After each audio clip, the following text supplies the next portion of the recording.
में जो आप मान लीजिए कि हमारे कुछ देश ऐसे भी है जहां पे अलग अलग शासन प्रणाली चलती है। शासन प्रणाली चलने का मतलब क्या होता है कि शासन प्रणाली शासन प्रणाली 2 या 3 या 4 तरीके से चल सकती है। जैसे मान लीजिए राजतंत्र, प्रजातंत्र हम लोग जो बोलते हैं इसी को हम लोग बोलते हैं लोकतंत्र। प्रजातंत्र का ही नाम क्या होता है? लोकतंत्र। ठीक है, एक होता है राजतंत्र और एक होता है तानाशाही शासन व्यवस्था।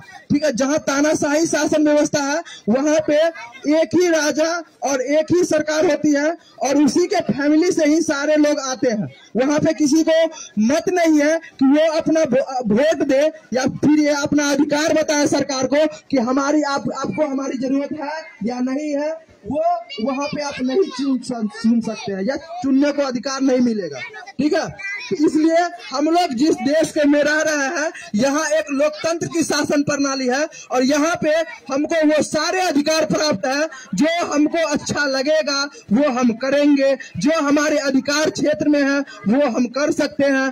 हमारे अधिकार को बताता है वो हमारा संविधान है और उसी संविधान के उपलक्ष्य में हम लोग संविधान दिवस मनाते हैं। और इनका सबसे बड़ा श्रेय हो जाता है जो हमारे संविधान निर्माण करता थे, प्रारूप समिति के अध्यक्ष डॉक्टर भीमराव अंबेडकर थे और इनकी अध्यक्षता जो अस्थायी अध्यक्ष के रूप में चुने गए थे वो थे डॉक्टर राजेंद्र प्रसाद, जो हमारे अस्थायी अध्यक्ष थे संविधान को।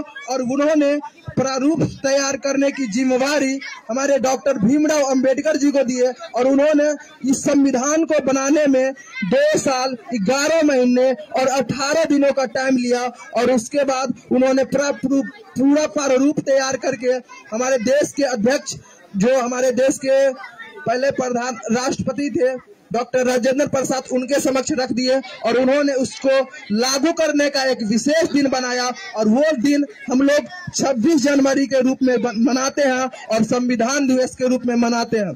आप लोगों से बस इतना बोलना चाहते हैं कि जितने भी गार्जियन हैं या जितने भी सीनियर बच्चे हैं या फिर जितने भी हमारे बच्चे हैं, आप लोग शिक्षा के लिए कभी नहीं रुकिए। अगर शिक्षा के क्षेत्र में कहीं भी आपको अगर कोई दिक्कत होती है तो हम इस मंच से कहना चाहते हैं कि ये हम आपके लिए वहां पे खड़ा रहेंगे जहां पे आपके लिए कोई नहीं खड़ा रहेगा।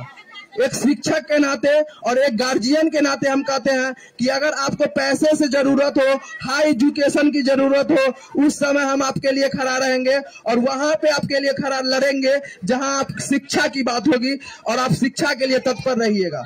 और हर एक चीज हम आपके लिए जो आपको जरूरत है, ठीक है, ऐसे भी बच्चे हमारे पास होते हैं जिनके गार्जियन हम पैसा देने से असक्षम है। ठीक है, हम वैसे बच्चे के लिए भी प्रण किए थे। मेरी एक लक्ष्य थी, मैं जब क्लास 10th या 12th पास किया था तो मैंने सोचा था एक बार कि जब मैं इंजीनियर कर लूंगा और इंजीनियर बन जाऊंगा तो मेरा जब हाई सैलरी हो जाएगा 40-50-60 हजार का, मतलब 1 लाख का सैलरी हो जाएगा, उस दौरान मैं सोचा था कि मेरे गांव में जितने भी गरीब बच्चे हैं उनके लिए कोई शिक्षक प्रोवाइड करेंगे और मतलब फ्री में पढ़वाएंगे, अपने सैलरी से उस टीचर को पैसे देंगे और फ्री में पढ़वाएंगे।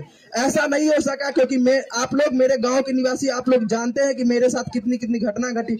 उसके दौरान मैंने इंजीनियरिंग को छोड़ दिया, लेकिन फिर सोचा जब अगर मैं मान लीजिए कि हम अगर अपने थ्रू दूसरे से नहीं करवा पाए तो खुद करने की प्रयास किए और इस प्रयास में आज ऐसे कई बच्चे हैं जो आज में गरीब तबके से आते हैं और उनकी शिक्षा को क्या जरूरत है वो चीज हम बच्चों को प्रोवाइड करवाने की कोशिश कर रहे हैं।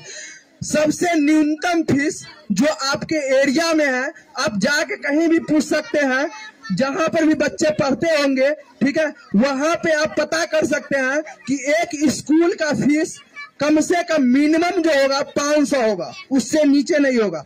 लेकिन हमारे यहाँ वह फीस 250 से शुरू होके और लास्ट तक 6 क्लास तक के बच्चे के लिए मात्र 300 पे जाके खत्म हो जाती है। अब एक सोच सकते हैं कि एक दिन का किसी का दिहाड़ी भी होता है तो वो होता है 450, 500, 600 ये होता, लेकिन हमने एक मंथ का फीस मात्र 300 हाईएस्ट रखा हुआ है। क्यों रखा?